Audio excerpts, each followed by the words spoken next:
हम वहीं से शुरू करेंगे बात। हमारी सकाफत में ना चटनियाँ और अचार का बहुत रिवाज है, जिसमें सबसे पहले अगर देखूँ तो अनारदाने की चटनी मेरे ख्याल से हर घर की जीनत हुआ करती थी, जो कि हमने शायद अब खो दी है केचप और सॉसेस के नाम पे। ये दो चीज़ें जो हमने तब्दील की हैं, बेसिकली चटनियाँ सिर्फ वो मुंह के जायके के लिए नहीं थी, वो मुंह के जायके के साथ साथ एक बेहतरीन दवा भी थी। हम सिर्फ मुंह के जायके पे रह गए हैं, हमने दवाओं को छोड़ दिया। अगर हम बात करें अनारदाने की चटनी की, आपने एक सवाल किया था जो कि सवाल जवाब उसका रह गया था। आपने कहा कि पूरा साल हम ऐसा क्या कर सकते हैं जो कि हम अनार की बेनिफिट्स उससे हासिल कर सकें। तो अनारदाना एक बेहतरीन चीज़ है। अनारदाने की चटनी अगर दस्तरखान पे हो तो आप सारे बेनिफिट्स हासिल कर सकते हैं हज़म के निज़ाम से रिलेटेड, और जितने भी हमने अनार के फ़ायदे बताए जो कि खाने से आएंगे, तो वो ऑब्वियसली आप अनारदाने की चटनी से हासिल कर सकते हैं। दूसरी चटनी जो कि बहुत कॉमन हुआ करती थी पहले, जिसको आजकल शायद हम छोड़ चुके हैं या सिर्फ बारबेक्यू की हद तक रह गई है, इमली, आलू बुखारा और अनारदाने की चटनी। ये तीन इंग्रेडिएंट ऐसे हैं जिसके बारे में कहा जाता है कि लिवर का किसी भी किस्म का इशू हो, लिवर को रिफ्रेश करना हो, तो आप ये तीन चीज़ों का इस्तेमाल करें। जैसे वो गर्मियों में बहुत मिलते हैं ना ठेले पे, ये इमली का शरबत मिल रहा होता है, काजू का शरबत मिल रहा होता है, आलू बुखारे का शरबत मिल रहा होता है, अनार का शरबत मिल रहा होता है। मैंने इसीलिए पकौड़ों में हम डालेंगे अनारदाना। बिल्कुल मैंने इसीलिए सकाफत का वर्ड यूज़ किया कि ये चीज़ें वो हैं जो हमारी सकाफत का हिस्सा चल रही हैं। और ये वो बेनिफिट्स हैं जो हम हल्के हल्के शायद जिन इन चीज़ों से उठा सकते हैं, और हम अपनी लापरवाही में उसको ख़त्म कर करके सॉसेस की अपनी सहूलत की वजह से, क्योंकि देखिए हमने आगा गालिब ने देखा ना कि कितना पहले दस्तरखान में एक सालन होता था, ठीक है, रोटी होती थी, लेकिन उसके साथ चटनियाँ बेइंतहा होती हैं। अब सालन ज़्यादा हो गए हैं और चटनियाँ एक बल्कि कहीं एक से भी गायब हो जाती है। मैं बिल्कुल चटनी और अचार का तरीक़ेकार गलत हो गया, इसलिए अचार बेनिफिशियल नहीं रहा। जो लोग घर में अचार आज भी डालते हैं, जो लोग अरबिक पिकल के नाम पे चीज़ें जो है वो यूज़ कर रहे होते हैं, वो आज भी फ़ायदे उठा रहे हैं और बहुत सारी बीमारियों से। ये छोटी छोटी चीज़ें, लेकिन हमें शायद एहसास नहीं होता कि हम ये चीज़ें इस्तेमाल कर रहे हैं, इस वजह से हम बहुत बड़ी बड़ी बीमारियों से बचे हुए हैं। छोटी चीज़ें जो कि तब्दीली अगर हो तो वो ज़्यादा फ़ायदेमंद रहेगी। आज अपने घर में ना फ़ौरन पुदीने और अनारदाने की बनाए चटनी फ़ौरन, और बहुत सारे बेनिफिट्स हासिल होंगे उससे। अच्छा, बात हो रही है अनार की। अनार की कोई भी चीज़ ज़ाया नहीं करें, अनार बहुत ज़्यादा फ़ायदेमंद है। अनार के जो दाने हैं उस पर आपा ने भी बात की, उमेराहिल साहिबा ने भी बात की, और बहुत ज़्यादा बेनिफिट्स इसके यकीनन मौजूद हैं। अच्छा, अनार का छिलका अगर सूखा हुआ लें, इसका पाउडर बना लें, तो ये तीन चीज़ों के लिए बेहतरीन दवा है। जिन लोगों को पाइल्स में ब्लीडिंग की कैफियत हो रही हो, वो जिन लोगों को अयाम ज़्यादा हो रहे हों या हैवी ब्लीडिंग हो रही हो, ख़वातीन की बात कर रहा हूँ ख़ास अयाम में, उनको अगर हैवी ब्लीडिंग हो रही हो तो इसका सिर्फ एक चुटकी सुबह पाउडर की, एक चुटकी शाम अगर लिया जाए तो ये बहुत ज़्यादा फ़ायदेमंद होगा, ब्लीडिंग को रोकने में बहुत ज़्यादा करामत होगा। Blood loss, extra blood loss होगा, चाहे वो पाइल्स का हो, चाहे वो साइकिल रिलेटेड हो। नंबर 2, जिन लोगों को पाइल्स में बहुत ज़्यादा सूजन की कैफियत हो जाती है, एनल टैग हो जाता है। मुझे बताएं, कुछ लोगों का जैसे कोई एक्सीडेंट भी हो जाता है, किसी चोट भी लग जाती है और वो उनको उसमें ब्लड लॉस होता है, बिल्कुल, सो क्या उसमें भी वो इसको इस्तेमाल कर सकते हैं? बिल्कुल कर सकते हैं। अच्छा, हम सॉरी मैं बात कर रही हूँ, हम लोग के घरों में क्या अनार के छिलके पाउडर बना के रखा जाता है। अगर छुरी से हाथ कट जाए, कुछ हो जाए ना, पहले तो जैसे इसको दबा के रखते हैं, उसके बाद अनार का छिलके का पाउडर डालते हैं, आप यकीन करें ब्लीडिंग रुक जाती है। और एंटीसेप्टिक भी काम करता है। सिर्फ एक शर्त है, अनार के छिलके जैसे क्योंकि मिल रहा है, मुझे मार्केट से मिला, तो इस पे थोड़ा सा फंगस लगा हुआ है, जिस तरह अगर आप देखें तो ये लगा हुआ है। पहले वॉश करें, फिर ड्राई करें और फिर पाउडर बनाएं, तो वो सेफेस्ट होगा लगाने के अमल के लिए। अच्छा, लोगों को पाइल्स के बहुत ज़्यादा तकलीफ हो रही होती है, अगर सिर्फ 3 चमचे सिट बाथ्स में अनार का छिलके का पाउडर अगर डाल के सिट बाथ्स लिए जाएं तो सूजन भी कम होती है, एनल फिशर भी बेहतर हो जाता है, दर्द भी कम हो जाता है, और सिट बाथ्स की वजह से जो इन्फ्लेमेशन हो रही होती है और उसमें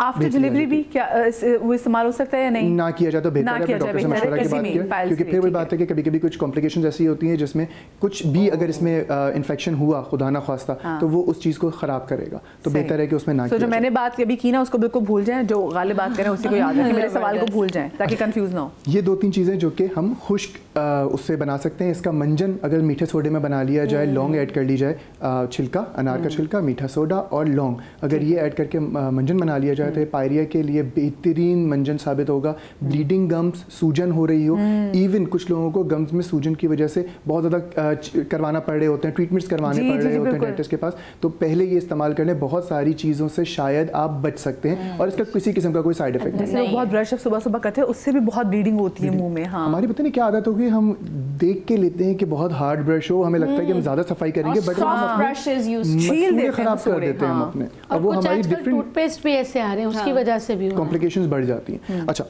हमने बात की ड्राइड की। फ्रेश अगर ले लिया जाए तो ये सिर्फ छोटा सा टुकड़ा, इतना टुकड़ा लेकर इससे दांतों की सफाई की जाए तो ये भी गम्स के लिए बहुत अच्छा है, बल्कि गंधासे की तरह। हाँ। तो ये बहुत अच्छा है। उसके साथ साथ जो लोग टाटा जिनका बहुत ज़्यादा होता है, वाइटनेस बहुत ज़्यादा होती है, कुछ लोग शिकायत करते हैं कि चाय पीने के बाद फ़ौरन कलर आ जाता है, उनके लिए एक बेहतरीन है, थोड़ा सा लें, 2 मिनट किया, दांत बिल्कुल साफ़ और 100% ऑर्गेनिक है, 100% किसी भी साइड इफ़ेक्ट्स का कोई इससे चांस नहीं है, कोई भी पेशेंट इस्तेमाल कर सकता है और ये एक बेहतरीन चीज़ साबित होगा।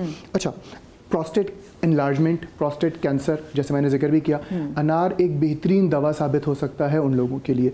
किस तरह इस्तेमाल करना है? साबुत अनार लेना है, पानी इतना लेना है जिसमें ये अनार अच्छी तरीके से डिप हो जाए, ठीक है, और इसको पकाना है तकरीबन बंद करके 10 से 15 मिनट। पानी हल्का सा कम हो जाएगा, अनार बिल्कुल फुसफुसा सा हो जाएगा, बिल्कुल नरम सा हो जाएगा। आपने अनार निकालना है मलमल के कपड़े में या किसी भी कपड़े में जिससे छन जाए, अच्छी तरह स्क्वीज़ कर लें। इस पूरे अनार से मुश्किल से 15 या 17 टेबल स्पून जो है वो रस निकलेगा। वो रस पी लीजिए रेगुलर बेसिस पे दोपहर में, आपको प्रोस्टेट एनलार्जमेंट में बहुत ज़्यादा फ़ायदा होगा। जिन लोगों को प्रोस्टेट एनलार्जमेंट की वजह से बार बार यूरिन आता है उनको भी फ़ायदा होगा, और जो बेसिकली प्रोस्टेट ग्लैंड है उसमें जो बढ़ावा आ जाता है, जो एनलार्ज हो जाता है, उसकी सूजन भी बहुत हद तक अल्लाह ने चाहा तो इंशाल्लाह जल्द से जल्द बेहतर हो जाएगी।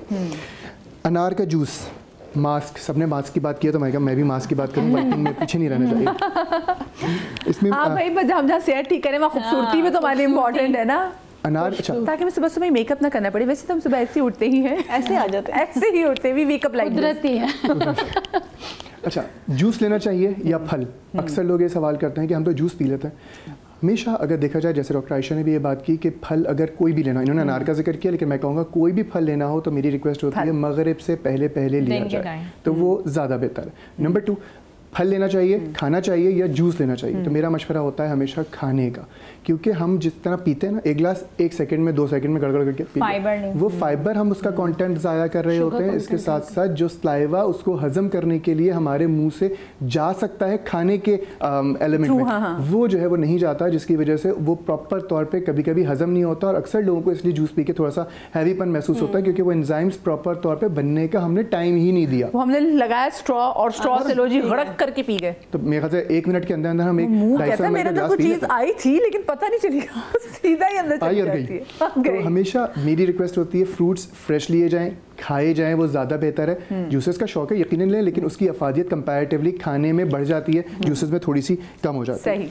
अच्छा, मास्क, बेसन लिया मैंने 2 चाय के चमचे, इसमें मैं ऐड करूँगा अनार का जूस तकरीबन 3 से 4 चमचे, और इसमें थोड़ा सा मैं नीम का तेल अगर मिल जाता है तो नीम का तेल ऐड करते हैं। मेरे पास इस वक्त माजरत के साथ है नहीं, नीम का तेल ऐड कर दें और इसका एक मास्क बना लीजिए। ये एक बेहतरीन मास्क होगा, कोलेजन के लिए भी, एंटी रिंकल भी है, इसके साथ साथ जो है गुलाबी भी आ जाएगी चेहरे पे, गुलाबी इसके लिए एक बेहतरीन चीज़ है। ठीक है। अच्छा, बात हो रही है सिंघाड़े की। सिंघाड़ा हजम के निज़ाम के लिए थोड़ा सा भारी होता है, इसलिए सिंघाड़े में कोशिश करनी चाहिए कि जब भी कोई चीज़ इस्तेमाल करें सिंघाड़े से रिलेटेड थोड़ा सा सौंठ पाउडर ऐड कर लें, तो वो हजम थोड़ा सा जल्दी कर देगा। जैसे आपने भी एक नुस्खा बताया। कितने दाने हमें वैसे खाने चाहिए नॉर्मली? जब सिंघाड़ा हम छील रहे होते हैं उसके बाद छीलना भी एक काम है। अगर फ्रेश ले रहे हैं तो 8 से 10 दाने एक अच्छा वो है कि 8 से 10 दाने एक मील रिप्लेसमेंट है कि अगर हम खाने की जगह सिंघाड़े के वो दाने खा लें। मेरा मशवरा होता है नहीं, मील इसका एज अ स्नैक आप खाएं। एज अ स्नैक ले। मैं तो सबसे ये रिक्वेस्ट करता हूँ, जो हमारे यहाँ एक बन गया है गलत कॉन्सेप्ट है, फिर वो गलत सकाफत है थोड़ी सी, शाम के टाइम पे चाय और बिस्किट, चाय और निम्को टाइप, उसको रिप्लेस करें। नाश्ता कहते हैं वैसे, अहले ज़बान वाले उसको नाश्ता कहते हैं।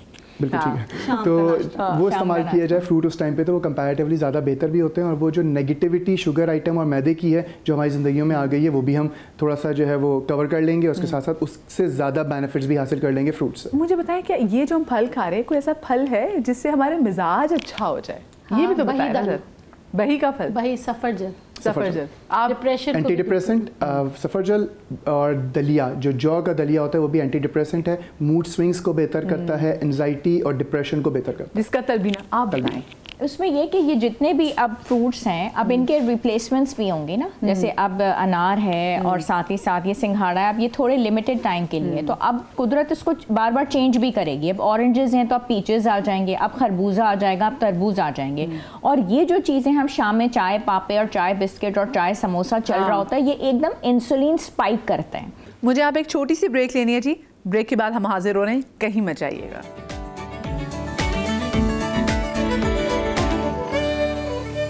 जी welcome back after the break. Doctor Ayesha, ये 4 बजे से लेकर 5 बजे तक जो अजीब सी टेंशन होने लगती कि और आपको लग रहा था ये हुड़क होती है ना, हुड़क कि चाय का टाइम हो रहा है। हाँ, ऐसा लगता है आपकी रूहें किचन की तरफ जा रही है, चाय को आवाज जा रही होती है। और वो बेसिकली हमारी बॉडी को कार्ब्स चाहिए होते हैं और मीठा चाहिए होता है, तो उसमें अगर हम 2 अजवा खजूर भी ले लेते हैं या 2 खजूर भी ले लेते हैं चाय के साथ ही, या ग्रीन टी के साथ ही, या कहवे के साथ ही, या जैसे टर्किश उसके अंदर अनार का दूध पत्ती पीनी चाहिए, सेपरेट बनानी चाहिए, सेपरेट बनानी चाहिए। दूध पत्ती इतनी हैवी होती है, मतलब हम पंजाबी तो दूध पत्ती के इतने बहुत ही कोई फेंटे जा रहे हैं, फेंट उसका कलर निकाल रहे हैं, कलर निकाल रहे हैं, जैसे हमें पता नहीं चाय नहीं में बहू चाहिए वैसे। वो तो बकायदा एक मिल्क शेक होता है, चाय नहीं होती, वो तो मिल्क शेक होता है पूरा, चाय शेक होता है, पत्ती शेक है। और उसके साथ आप कुछ नट्स ले लें, कुछ आप बादाम ले लें, कुछ आप वॉलनट्स ले लें, और कुछ मैंने भर भर के 1-1 किलो मूंगफलियां नहीं खानी आपने, कुछ आपने ले लिए, तो आपको ना मतलब एंटीऑक्सीडेंट्स मिल गए, आप ओमेगा 3 फैटी एसिड्स आपको मिल गए, साथ में आपने फल खा लिया। तो आप उस समोसे और बिस्किट्स और पापे के कल्चर से निकल के आप इस तरफ चले जाएं, इंसुलिन स्पाइक्स नहीं होते। और अर्ली डिनर आपका हो गया, विंडो आप 7:30 बजे क्लोज करके, और फिर आप सुबह अर्ली ब्रेकफास्ट करें। सारी जी जनाब, सारी शादियां जो हैं वो उसमें शुरू ही आप तकरीबन 8:30-9 बजे के बाद जाते हैं। अच्छा, आखिरी चीज, अब सॉरी आखिरी चीज, नेक्स्ट चीज क्या जा रहे हैं? सिंघाड़े को 3-4 तरीके से इस्तेमाल किया जा सकता है। 3-4 बेनिफिट्स आपको अर्ज करूं। सिंघाड़ा, सोंठ और मोरिंगा पाउडर अगर बच्चों को दिया जाए तो हजम का निज़ाम भी बेहतर रहेगा, एनर्जी लेवल बेहतर रहेगा, iron level, sulphur level, manganese, सारी चीज़ें उनकी बेहतर रहेंगी, और ये एक बेहतरीन ग़िज़ा होगी अगर दूध में डाल के दें तो भी, और अगर ऐसे ही आधा चमचा चटा दिया जाए बच्चों के लिए तो, और शहद अगर ऐड कर दिया जाए तो भी अच्छा। अगर मैं सिर्फ ये बात कर रहा हूँ ताकि थोड़ा सा टेस्ट डेवलप बच्चों का जिस तरह हो, तो उस तरह दिया जाए तो एक बेनिफिशियल चीज़ है बच्चों के लिए, उनकी ग्रोथ के लिए, चाहे वो मेंटल हो चाहे वो फिजिकल हो।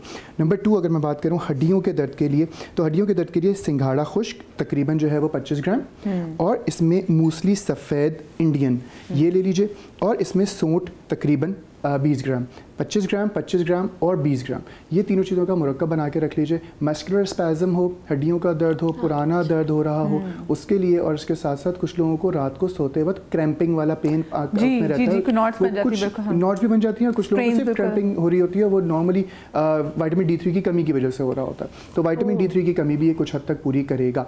और इसके साथ साथ बहुत सारे आपके जो लिथार्जिकनेस फील हो रही है, थकन का अवसर हो रहा है, उसमें ये बहुत ज़्यादा बेनिफिशियल होगा। कुछ मेल हार्मोन्स और कुछ फीमेल हार्मोन्स ऐसे होते हैं जिसमें सिंघाड़ा बहुत अच्छा काम करता है। जैसे आपने लिकोरिया की बात की, तो लिकोरिया में भी अश्वगंधा, और अश्वगंधा कुछ इस तरह का होता है और सिंघाड़ा खुश्क इस तरह का होता है। अगर इन दोनों चीज़ों का हम वज़न मुरक्कब बना के रख लिया जाए तो ये लिकोरिया के लिए भी बहुत बेहतर है, और इसके साथ साथ कमर के दर्द के लिए बेहतरीन दवा साबित होगा। इसके साथ साथ जो मूड स्विंग्स कभी कभी हो जाते हैं, अश्वगंधा उसके लिए एक बेहतरीन दवा है। इसमें इन दोनों चीज़ों के साथ एक चीज़ होती है आकर करहा। आकर करहा अगर इसमें इस्तेमाल किया जाए, 50 ग्राम अश्वगंधा, 50 ग्राम सिंघाड़ा खुश्क, और इसके साथ 20 ग्राम आकर करहा, ये मुरक्कब बना के रख लिया जाए तो ये मेल इश्यूज़ बहुत ज़्यादा फ़ायदेमंद होगा। डिफरेंट किस्म के मेल हार्मोन्स जो ख़राब हो रहे होते हैं उनमें बहुत ज़्यादा फ़ायदेमंद होगा। कुछ लोगों को वीकनेस हो रही होती है, कुछ लोगों को जो है वो और मामलात हो रहे होते हैं जिसकी वजह से वीकनेस हो रही होती है, उनके लिए ये बेहतरीन दवा साबित होगा, और ये आप रेगुलर बेसिस पे इस्तेमाल कर सकते हैं टिल 15 to 20 डेज, उसके बाद गैप करें, और अगर 1 महीने या 2 महीने के बाद भी मतलब 10 डेज गैप करें, फिर 20 डेज और इस्तेमाल कर लें। इसके बावजूद अगर मसला ठीक नहीं हो रहा तो कंसल्ट करें। कभी कभी कुछ जड़ी बूटियाँ और कुछ ऐसी चीज़ें जो हम रेगुलर बेसिस पे इस्तेमाल कर रहे होते हैं वो रिएक्ट भी करती हैं, खासकर मेल हार्मोन्स में, तो बेहतर है कि कंसल्ट करें अगर 2 महीने में ये ठीक नहीं होता। और गैप देना किसी भी किस्म की, चाहे वो मेडिकल की दवा हो, मैं शुगर, ब्लड प्रेशर और जो रेगुलर मेडिसिन उनकी बात नहीं कर रहा, मैं मल्टी वाइटामिन और इन तमाम चीज़ों की बात कर रहा हूँ। कभी भी कोई दवा रेगुलर बेसिस पे लेते हैं तो वो बॉडी उससे आदी हो जाती है और वो फिर रिएक्ट नहीं कर पाती। इसका मतलब है जैसे वो स्पेल होता है तो वो स्पेल की तरह उसका जैसे 21 दिन का स्पेसिफिकली मैं देखा 9 to 10 डेज वक्फा कर लें और 3 महीने एक दवा को तो आप ज़रूर दें अगर आप दवा ले रहे हैं ना। अगर किसी ताकत की दवा ले रहे हैं, हार्मोन्स की दे रहे हैं तो आपने एटलीस्ट 3 मंथ्स तो दवा को दें। ठीक है, अगर आपको फ़ायदा हो रहा है तो आप 3 मंथ्स दें। या क्योंकि बाज़ औक़ात ऐसा होता है ना कि आप जड़ से बीमारी को दूर कर रहे होते हैं तो उसमें ऐसा नहीं होता है कि फ़ौरन ही आपको रिजल्ट आएंगे। तो 3 मंथ्स आपने देना, 3 महीने के बाद फिर आप जो है ना वो करें। गालिब आपकी रेसिपीज़ कंप्लीट होगी तो बिल्कुल आप आ जाएं।